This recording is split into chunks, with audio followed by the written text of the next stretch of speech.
Brazilian club পালমেইরাসের হয়ে খেলছেন তিনি। এর আগেও নিজেদের ফুটবলার হিসেবে দলে ভিড়িয়েছে রিয়াল মাদ্রিদ। তবে বয়স 18 হলেই কেবল স্প্যানিশ জায়ান্টদের হয়ে খেলতে পারবেন তিনি। এরই মধ্যে আগামী প্রজন্মের পেলে বলেও অনেকেই অভিহিত করেছেন তাকে। ইতিমধ্যে জাতীয় দলের হয়ে অভিষেক হয়েছে এনরিকের। গেল মার্চে স্পেনের বিপক্ষে খেলা ব্রাজিলের ম্যাচটিতে দলে ছিলেন এনরিক। সান্তিয়াগো বার্নাব্যুতে হওয়া সেই ম্যাচ শেষে এক তরুণীকে জড়িয়ে ধরে চুমু খেয়েছিলেন তিনি। এরপর থেকেই সেই তরুণীকে নিয়ে চর্চা শুরু হয়ে যায় নেটিজেনদের। পরে জানা গেছে তরুণীর নাম গ্যাব্রিয়েল মিরান্দা। সম্পর্কে এনরিকের প্রেমিকা তিনি।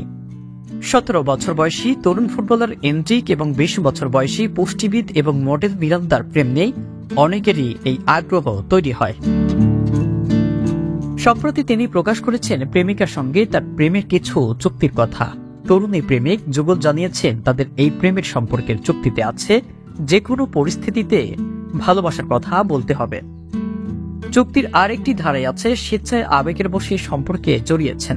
এছাড়াও কেউই হঠাৎ করেই আরেকজনের প্রতি নিজেদের আচরণ বদলে ফেলতে পারবেন না। উপরন্তু নেশাদ্রব্য পান থেকে বিরত থাকার একটি ধারাও রয়েছে এই চুক্তিতে।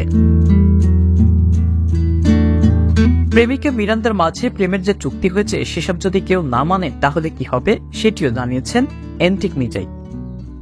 এনরিক জানিয়েছেন যে এই নিয়ম ভাঙবে মাসের শেষে তাকে এমন কিছু দিতে হবে যেটা তার প্রেমিক বা প্রেমিকার পছন্দের। যেমন আমি তার কাছে একটি অ্যাপল হেডসেট চেয়েছিলাম, সে সেটি দিয়েছে। তরুণী প্রেমিক যুগলের সম্পর্ক নিয়ে তাই ইতিমধ্যেই শুরু হয়েছে আলোচনা সমালোচনা।